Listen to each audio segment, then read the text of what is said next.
নমস্কাৰ, আপুনি চাই আছে প্ৰাইম টাইম 18। মই জয়ন্ত মাধৱ গোস্বামী। শাসকীয় মিত্ৰজোঁটত শেষ নোহোৱা উৎকণ্ঠা। সংসদীয় সমিতিয়ে মুখ্যমন্ত্ৰীৰ নাম চূড়ান্ত কৰা বুলি সদৰি কৰিলেও এই পৰ্যন্ত পৰ্দা খোলা নাই বিজেপিৰ নেতৃত্বই আৰু পুৱাৰে পৰা কেন্দ্ৰীয় পৰ্যবেক্ষকৰ অপেক্ষাত মিত্ৰজোঁটৰ বিধায়ক। আজি হ'ব কালি হ'ব, সকলো কথা ওলমি আছে অন্তহীন অপেক্ষাত। কালি পাৰ্লিয়ামেণ্টাৰী বৰ্ড মানে বহাৰ কথা বহিছে বুলি কৈছে।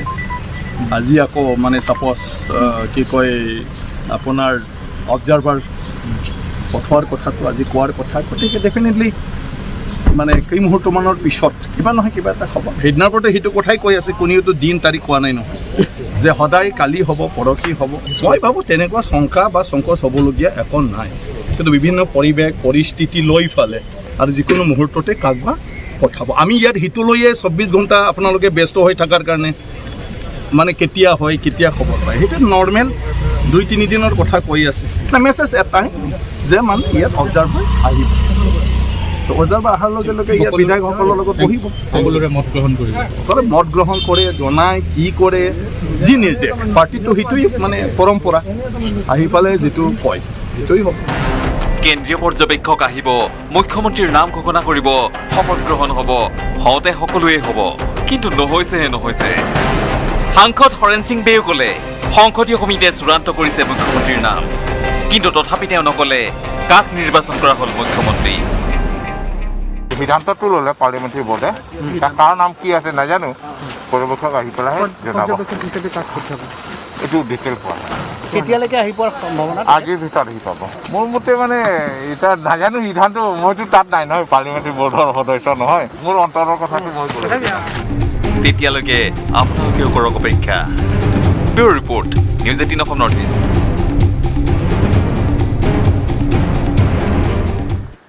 দুই মে নিৰ্বাচনী ফলাফলৰ পিছত প্ৰথমবাৰলৈ বাহিৰলৈ আহিল মুখ্যমন্ত্ৰী সৰ্বানন্দ সোণোৱাল। মন্ত্ৰীসভা সন্দৰ্ভত নহয়, কোভিড প্ৰতিৰোধ যুঁজত নামিছে দুই মুখ্যমন্ত্ৰী পদৰ দাবীদাৰ সৰ্বানন্দ সোণোৱালৰ লগতে হিমন্ত বিশ্ব শৰ্মা। বিভিন্ন কোণৰ পৰা উঠিছে চৰকাৰ গঠনৰ দাবী। পিছে চৰকাৰ গঠনক লৈ নহয়, কোভিড পৰিস্থিতিৰে যুঁজিবলৈ সন্মুখৰ পৰা যুঁজত নামিছে মুখ্যমন্ত্ৰী পদৰ দুই দাবীদাৰ সৰ্বানন্দ সোণোৱাল, হিমন্ত বিশ্ব শৰ্মা। সৰুসজাই, ৰয়েল গ্লোবেল, কাহিকুচি আদি কোভিড কেয়াৰ চেণ্টাৰ ঘূৰি সোণোৱালে বুজ ল'লে সাম্প্ৰতিক কোভিড পৰিস্থিতিৰ। পাতিলে চিকিৎসক নাৰ্ছৰ সৈতে কথা, জনসাধাৰণক আহ্বান জনালে সজাগ হোৱাৰ। আটাইতকৈ ডাঙৰ কথা হৈছে অসমৰ ৰাইজক এই সংক্ৰমণৰ পৰা ৰক্ষা কৰা। গতিকে সেইবাবে আমি সকলোৱে দায়বদ্ধতাৰ দায়িত্ব সহকাৰে আমাৰ কামখিনি কৰি যাব লাগিব। সকলো শ্ৰেণীৰ ৰাইজে পূৰ্বতে যেনেধৰণে যি দৃঢ়তাৰে, যি সতৰ্কতাৰে, যি শৃংখলাবদ্ধতাৰে যুঁজ দিছিল, এইবাৰো যুঁজ দিব। চৰকাৰ হ'ব, নিশ্চিতভাৱে হ'ব, ইয়াৰ বেছি দিন নহয়, চৰকাৰ হ'ব। কিন্তু আজিৰ এই মুহূৰ্তৰ আমাৰ সকলোৱে যিটো মানৱীয় দায়িত্ব আৰু কৰ্তব্য হৈছে অসমৰ ৰাইজক এই ভাইৰাছৰ পৰা ৰক্ষা কৰা। জনতাই বিচাৰি আছে যে কেতিয়ালৈকে হ'ব। আপোনালোকে জানে যে এতিয়া বাতৰি ওলাই আছে, 2 দিনতে পাৰ্লিয়ামেণ্টাৰী বৰ্ডৰ বৈঠক হ'ব, এই বৈঠকে চূড়ান্ত সিদ্ধান্ত ল'ব। পৰিস্থিতি ভয়াৱহ, সেই কথা আমি সকলোৱে উপলব্ধি কৰিছোঁ, কিন্তু ইয়াক যিকোনো প্ৰকাৰে নিয়ন্ত্ৰণ কৰিব লাগিব। নিয়ন্ত্ৰণ কৰিব লগা হ'লে সকলো শ্ৰেণীৰ ৰাইজৰ সহযোগিতা লাগিব। আনহাতে স্বাস্থ্যমন্ত্ৰী হিমন্ত বিশ্ব শৰ্মায়ো অহৰহ আত্মনিয়োগ কৰিছে কোভিড সংক্ৰমণ প্ৰতিৰোধ কাৰ্যত। GMCHত উপস্থিত হৈ নতুনকৈ সাজু কৰা ICUসমূহৰ বিষয়ে সদৰি কৰিলে হিমন্ত বিশ্ব শৰ্মাই। গুৱাহাটী মেডিকেল কলেজত 127টা কোভিড ICU কাম কৰি আছে। 56টা নতুন ICU নিৰ্মাণৰ কাম পূৰ্ণগতিত চলি আছে। PW ডিপাৰ্টমেণ্টক আমি কৈছোঁ যে আমাক অন্ততঃ অহা 3-4 দিনৰ ভিতৰত এই 56টা ICU সম্পূৰ্ণ কৰি আমাক দিয়ক। অহা কালিৰ পৰা পাৰ্কিঙত আমাৰ 200টা ICU নিৰ্মাণৰ কামো আৰম্ভ হ'ব। সমান্তৰালভাৱে কালাপাহাৰতো 24টা নতুন ICU নিৰ্মাণৰ কাম আৰম্ভ হৈছে। অৱশ্যে চৰকাৰ গঠন প্ৰসংগত নিশ্চুপ দুয়োগৰাকী নেতা। বলেন ভট্টাচাৰ্যৰ সহযোগত bureau report, news 18 Assam north east. তামিলনাডুৰ নতুন মুখ্যমন্ত্ৰী হিচাপে পুৱা শপত গ্ৰহণ কৰিলে DMKৰ নেতা MK ষ্টেলিনে।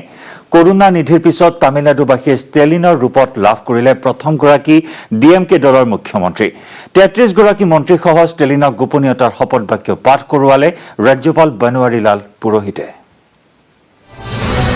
I M.K. Stalin Muthuvel Karunanidhi Stalin என்னும் நான் தமிழ்நாட்டு அரசின் முதலமைச்சர் என்ற முறையில் எனது கவனத்துக்குள்ளாவதும் தெரிய வருவதுமான எந்த பொருளையும் முதலமைச்சரின் கடமைகளை உரியவாறு நிறைவேற்ற தேவையான তামিলনাডুৰ নতুন মুখ্যমন্ত্ৰী এম.কে. ষ্টেলিন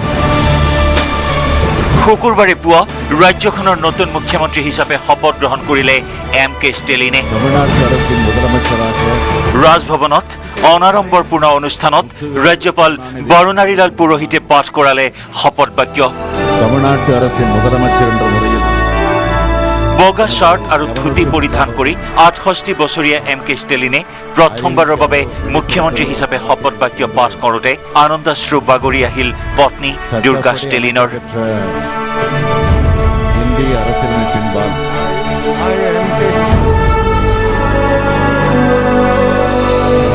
মুখ্যমন্ত্ৰী এম.কে. ষ্টেলিনৰ লগতে শপত গ্ৰহণ কৰে 33 গৰাকী মন্ত্ৰীয়ে এইবাৰ ষষ্ঠবাৰৰ বাবে ৰাজ্যখনত ডিএমকে গঠন কৰিছে চৰকাৰ কৰোনা নিধিৰ বিয়োগৰ পিছত ডিএমকেৰ অধ্যক্ষ পদ লাভ কৰা ষ্টেলিনৰ নেতৃত্বতে এইবাৰ 234জনীয়া তামিলনাডু বিধানসভাত 133 গৰাকী বিধায়কে জয়লাভ কৰে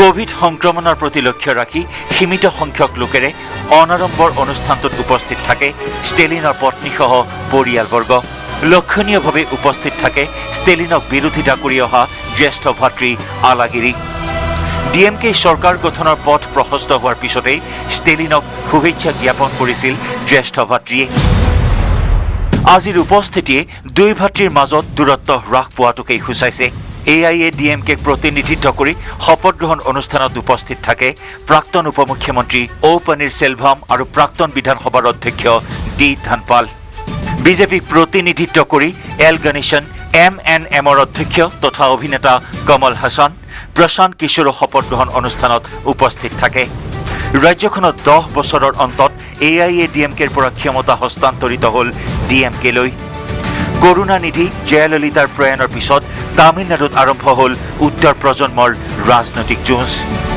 news desk report news 18 Assam north east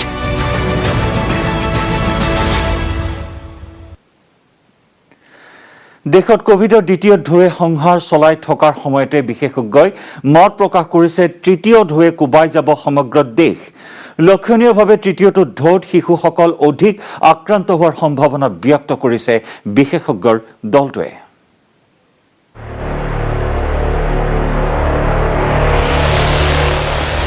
বিপদ এতিয়াও খাম কথা নাই অনাগত দিনত ইয়াতকৈ হয়তো আৰু ভয়ংকৰ দিনৰ আমি সন্মুখীন হ'ব লাগিব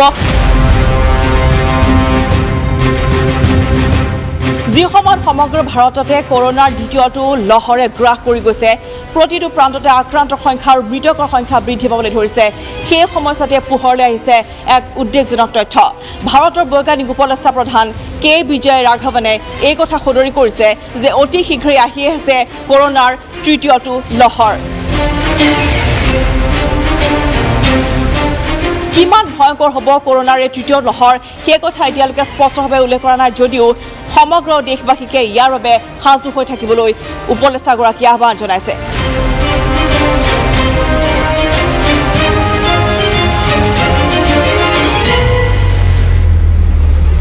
এতিয়া প্ৰশ্ন উত্থাপন হৈছে যে তৃতীয়টো ঢৌৱে কেনেদৰে ক্ষতি কৰিব পাৰে জনসাধাৰণক প্ৰথমটো ঢৌ দেখিবলৈ পোৱা গৈছে যিসকল বয়সস্থ তেওঁলোকক ইতিমধ্যে অতি সোনকালে সংক্ৰমিত কৰিছিলে ভাইৰাছে দ্বিতীয়টো ঢৌত বৰ্তমান 40ৰ পৰা 50ৰ ঊৰ্ধৰ যিসকল লোক আছে তেওঁলোকক অতি শীঘ্ৰে সংক্ৰমিত কৰা পৰিলক্ষিত হৈছে আৰু এতিয়া প্ৰশ্ন উত্থাপন হৈছে যে তৃতীয়টো লহৰে আচলতে কণ কণ শিশুসকলক সংক্ৰমিত কৰিব নেকি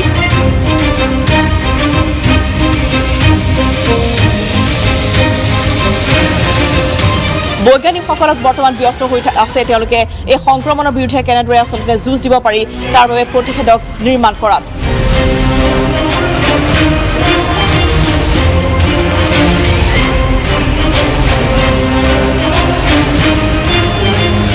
গতিকে আপোনালোকলৈ আহ্বান যে বিপদ এতিয়াও খাম কথা নাই, অনাগত দিনত ইয়াতকৈ হয়তো আৰু ভয়ংকৰ দিনৰ আমি সন্মুখীন হ'ব লাগিব। গতিকে এতিয়াও সময় আছে, নিজকে সুৰক্ষিত ৰাখক, সাৱধান হৈ থাকক আৰু মাস্ক পৰিধান কৰক।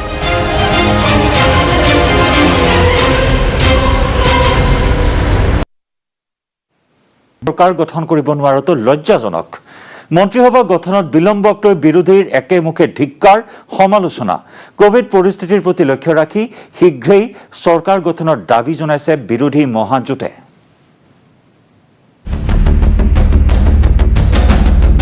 ফলাফল ওলোৱাৰ 5 দিন হ'ল। মিত্ৰজোঁটে একক সংখ্যাগৰিষ্ঠতা পোৱাৰ পিছতো এই পৰ্যন্ত ৰাজ্যত চৰকাৰ গঠন নহ'ল।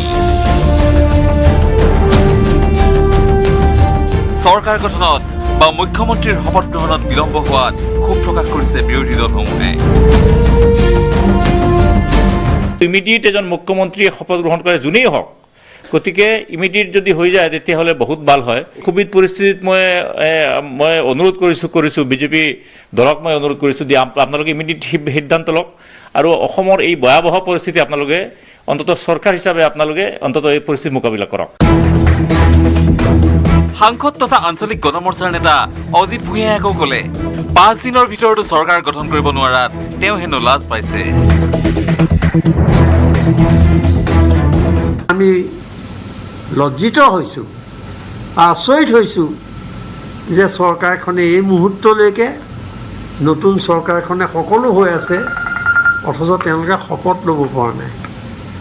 শপত ল'ব নোৱাৰা কাৰণ হিচাপে দেখা গৈছে যে তেওঁলোকৰ ভিতৰত অভ্যন্তৰীণ কলহ। কোন মুখ্যমন্ত্ৰী হ'ব এই প্ৰশ্নটোৱে খুব বেয়াকৈ সকলোকে ৰাজনীতিক জগতখনত জোকাৰি গৈছে। মই ভাবোঁ এইটো অতি দুৰ্ভাগ্যজনক। কোভিডৰ জটিল পৰিস্থিতিত চৰকাৰ গঠন কৰক, এই দাবী AIDFৰ 2 নৱাগত বিধায়ক আব্দুল আজিজ আৰু খনিধৰ তালুকদাৰৰ। মিত্ৰজোঁটে কাক মুখ্যমন্ত্ৰী পাতে, কাক পাতে, সেইসকলে আমাৰ কোনো চে নাই। আমি কেৱল তেওঁলোকৰ পৰা বিচাৰিম যে জনগণৰ যিখিনি অধিকাৰ আছে, জনগণে যিখিনি পাবলগীয়া আছে সেইখিনি যাতে তেওঁলোকে দিয়ে, আৰু সেইখিনি দিয়াৰ কাৰণে যাতে মানসিকভাৱে প্ৰস্তুত হৈ আহে। যোনে মুখ্যমন্ত্ৰীলৈ ল'ব পাৰে তেওঁলোকৰ জনাদেশ তেওঁলোকৰ পক্ষে গৈছে, তেওঁলোকে অৱশ্যই ল'ব। ফলাফল লাভৰ পিছত বিধায়ক হিচাপেও শপত গ্ৰহণৰ বাবে অধীৰ অপেক্ষাৰে বাট চাইছে শাসক বিৰোধী বিধায়কসকলে। বিপুল বৰ্মনৰ সহযোগত bureau report, UCT north east. ৰাজ্যত ক্ৰমাৎ দ্ৰুতগতিত বৃদ্ধি পাইছে কৰোনা আক্ৰান্তৰ সংখ্যা। কোভিড পৰিস্থিতিৰ এই জটিল সময়ত কৰোনা আক্ৰান্ত লোকসকলে যাতে অক্সিজেনৰ অভাৱৰ সন্মুখীন নহয়, তাৰ বাবে ৰেল মন্ত্ৰণালয়ে লৈছে বিশেষ পদক্ষেপ।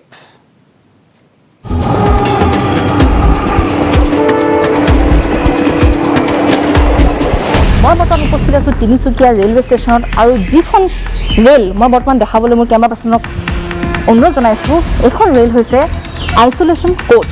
কিয়নো কোভিডৰ যি ভয়াৱহতা, যি ভয়ংকৰ পৰিস্থিতি সমগ্ৰ দেশৰ লগতে সমগ্ৰ ৰাজ্যত, সেই পৰিস্থিতিৰ ফালে লক্ষ্য ৰাখি আজি ৰেল মন্ত্ৰালয়ৰ ফালৰ পৰা 20খন ডবা আজি ইয়াত তেওঁলোকে প্ৰস্তুত কৰিছে। কোভিড পৰিস্থিতিৰে মোকাবিলা কৰিবলৈ সাজু ৰেল মন্ত্ৰালয়। আইচলেশ্যন ৱাৰ্ড এখন দেখা গৈছে যে মুঠতে 350 যি বিচনা, অক্সিজেনযুক্ত বিচনা ইয়াত তৈয়াৰ কৰা হৈছে। তাৰ লগতে কোভিডৰ প্ৰতি লক্ষ্য ৰাখি সকলো ব্যৱস্থা ইয়াত ৰখা হৈছে, যাতে কোভিডৰ যি ভয়াৱহতাৰ প্ৰতি লক্ষ্য ৰাখি আজি এই নিৰ্ণয় লৈছে ৰেল মন্ত্ৰালয়ে বিশেষকৈ। আৰু তাৰ ফলত দেখা গৈছে তিনিচুকীয়াত বিশেষকৈ যিহেতু 20খন ডবা ইতিমধ্যে প্ৰস্তুত কৰিছে যি তিনিচুকীয়া ৰেল মণ্ডল বিভাগৰ তৰফৰ পৰা। আৰু ইয়াত বৰ্তমান দেখা পোৱা গৈছে যে অক্সিজেনৰ যিহেতু 50খন যিটো বিচনাযুক্ত প্ৰায় অক্সিজেন 350খন বিচনাযুক্ত ইয়াত অক্সিজেনৰ ব্যৱস্থা কৰা হৈছে। আৰু এই মুহূৰ্তত যিহেতু মই দেখাব বিচাৰিম তিনিচুকীয়াৰ দৃশ্য, আৰু তিনিচুকীয়াত যিহেতু সমান্তৰালকৈ বাঢ়িছে, প্ৰায় 100 ঘৰ অতিক্ৰম কৰিবলৈ গৈছে কৰোণা ভাইৰাছৰ। আৰু এই মুহূৰ্তত সেইভাৱে লক্ষ্য ৰাখি আজি চৰকাৰে এনেধৰণে আজি মই পুনৰবাৰ দেখাইছোঁ যে বিশেষ এখন ৰেল যি আইচলেশ্যন ৱাৰ্ড, আৰু এইখন এখন ক'ব লাগিব যে ব্যতিক্ৰমী ৰূপ আজি ইতিমধ্যে দেখিব পাইছোঁ। যাৰ বাবে যিহেতু পীযুষ গোয়েল যি ৰেল মন্ত্ৰী, তেখেতে কেন্দ্ৰীয় ৰেল মন্ত্ৰীক আজি ধন্যবাদ জনাইছে সকলোৱে যে তেওঁ আজি এনেধৰণৰ যি পদক্ষেপ তেওঁ আজি লৈছে। যাত্ৰীবাহী ৰেল পৰিণত হ'ল আইচলেশ্যন কোচত। हर कोच में 2 सिलेंडर है, ऑक्सीजन सिलेंडर इमरजेंसी में लगा सकता है। उसमें बाथरूम का प्रोविज़न है, उसमें डस्टबिन है जो क्लीनिंग बिजली में क्लीनिंग करेगा। इसमें ट्रेन में जो लाइटिंग होता है, लाइटिंग भी है, फैन भी है। जहाँ स्टेबल रहेगा वहाँ लाइन के साथ जुड़ा जाएगा, जो कंटिन्यूअस फैन एवं लाइट जलेगा। यहाँ जो माइल्ड कोविड है वो लोग भी रखा जाएगा। स्टेट पहले डिसाइड करके टेस्ट करके उसको इसका कितना सिम्टम है, उसके बाद वो लोग बोलेगा आइसोलेशन कर रहेगा ना कोविड सेंटर में रहेगा, वो स्टेट डिसाइड करेगा। उपासना गोस्वामीर report, News 18 Assam north east. কোভিডৰ দ্ৰুত সংক্ৰমণৰ প্ৰতি লক্ষ্য ৰাখি ৰাজ্য চৰকাৰে জাৰি কৰিছে কেতবোৰ নীতি নিৰ্দেশনা। ৰাজ্য চৰকাৰে শেহতীয়াকৈ জাৰি কৰা SOP অনুসৰি দিনৰ 2 বজাৰ পৰা সকলো ব্যৱসায়িক প্ৰতিষ্ঠান বন্ধ কৰাৰ লগতে সকলো ব্যক্তিগত আৰু চৰকাৰী খণ্ডৰ কাৰ্যালয় বন্ধ কৰিব লাগিব। চৰকাৰী নীতি নিৰ্দেশনা যদি কৰবাত থুকি পোৱা নাই, আন কৰবাত এছামে আকৌ মনা নাই কোনো ধৰণৰ নীতি নিৰ্দেশনা। তথাকথিত শিক্ষিত তেওঁলোক, কিন্তু নামানে কোনো নীতি নিয়ম, নিজৰ লগতে আনলৈও কঢ়িয়াই আনে বিপদ। কৰোনাৰ দ্ৰুত সংক্ৰমণে দেশ চানি ধৰাৰ পিছতো মাস্ক পৰিধান নকৰে ৰঙিয়াৰ এছাম শিক্ষিত লোকে। কেৰেপ নকৰে নীতি নিয়ম জৰিমনালৈও। মাস্ক অবিহনেই ওলাই আহে ৰাজপথলৈ। ৰঙিয়াত মাস্ক নিপিন্ধা এজনৰ অনেক অচিলা। এছামে আকৌ নাজানেই মাস্ক কেনেকৈ পিন্ধে। কোনোবাই যদি ঠুটৰিৰ তলত মাস্ক পিন্ধিছে, আন কোনোবাই আকৌ কাণত আঁৰি ৰাখিছে মাস্ক। সামাজিক দূৰত্বও শূন্য। মাস্ক কিহৰ কাৰণে পিন্ধা নাই? ভয় নালাগে আপোনাৰ? আছে মাস্ক। ভয় নালাগে আপোনাৰ? মাস্ক কিহৰ কাৰণে পিন্ধা নাই? মাস্ক কিহৰ কাৰণে পিন্ধা নাই? আনহাতে চৰকাৰে জাৰি কৰা SOPয়েও ঢুকি পোৱা নাই একাংশ চাহ বাগিচাক। পুৱা 8 বজাৰ পৰা বিয়লি 4 বজালৈকে কাম কৰিবলগীয়া হৈছে বাগিচাৰ শ্ৰমিকে। কাজিৰঙাৰ আমালাংবাটিত অধীনস্থ হাতীখুলি চাহ বাগিচাত দৈনিক শতাধিক মহিলাই একেলগে পাত তুলি আহিছে। চাহ বাগিচাত কৰ্মৰত মহিলাসকলৰ দাবী, চৰকাৰে যিদৰে ব্যক্তিগত খণ্ড আৰু চৰকাৰী খণ্ডত কৰ্মৰত কৰ্মচাৰীসকলক দিনৰ 2 বজালৈহে কাম কৰাৰ নিৰ্দেশনা জাৰি কৰিছে, ঠিক সেইদৰে বাগিচাত কৰ্মৰত শ্ৰমিকসকলৰ ক্ষেত্ৰতো সেই ব্যৱস্থাই কৰক। দিনটো কাম কৰাই পেলাই 4টা বজালৈকেহে ছুটি দিছে, কিন্তু আমাক চব জেগা যদি দোকান চোকান বন্ধ, তেতিয়া 2টা বজালৈকে আমাৰ বাগানতো থাকিব লাগে আৰু গোটেই দিনৰ হাজিৰাটো আমি পাব লাগে। ভয় লাগিছে, ভয় লাগিলে উপায় নাই নহয়, কাম কৰিবই লাগিব। হাতীখুলি চাহ বাগিচা কৰ্তৃপক্ষক কোভিড বিধি অনুসৰি 50% শ্ৰমিক আৰু কামৰ সময় দিনৰ 2 বজালৈ হ্ৰাস কৰাৰ দাবী জনাইছে আটচাই। তেওঁলোকৰো জীৱন আছে আৰু সেই জীৱনৰ লগত যাতে তেওঁলোকে হেতালি খেলিব নালাগে। আৰু যিহেতু যি পৰিস্থিতি মুখামুখি হ'বলৈ গৈ আছে ৰাজ্যখনত, তাক লৈ আমি চিন্তনীয়। আৰু 2 নম্বৰ কথা হ'ল, আমি এটা কথাই ক'ব বিচাৰোঁ যে মেনেজাৰো তাৰ প্ৰতি লক্ষ্য ৰাখি আমি কাম বন্ধ কৰিব কোৱা নাই, কাম কৰিব লাগিব। শ্ৰমিকো জীয়াই থাকিব লাগিব, মানুহ জীয়াই থাকিব লাগিব। কিন্তু কথা হ'ল কি, যি মজুৰি, সেই মজুৰি প্ৰাপ্য দি তেওঁলোককো আমি 2 বজাত কাম ছুটি দিবৰ বাবে আমি বোকাখাট শাখাৰ তৰফৰ পৰা আটচাই দাবী জনাইছোঁ। লক্ষণীয়ভাৱে বাগিচা কৰ্তৃপক্ষই শেহতীয়া SOPত বাগিচাত কৰ্মৰত শ্ৰমিকসকলক লৈ চৰকাৰী কোনো নিৰ্দেশনা নাই বুলিহে মন্তব্য কৰে। এতিয়া যিখন ছেকেণ্ড SOP গভৰ্ণমেণ্ট অফ ইণ্ডিয়াৰ পৰা আহিছে, তাত টি গাৰ্ডেন ফাংচনিংটো নৰ্মেল ফাংচনিঙৰ কথাই কোৱা হৈছে, প্ৰভাইডেড যিখিনি ক'ভিড প্ৰট'কল আমি মানিব লাগে, ছ'চিয়েল ডিষ্টেঞ্চিং, চেনিটাইজেশ্যন, সেইখিনি মেইনটেইন কৰি পেলাই নৰ্মেল ফাংচনিং কৰিব পাৰে এজ পাৰ দ্য SOP। চ' আমি সেইখিনি গোটেইখিনি কৰি আছোঁ। ৰঙিয়াৰ পৰা ইনামুল ইছলাম আৰু কাজিৰঙাৰ পৰা বিতুপন বৰাৰ report, News 18 Assam north east.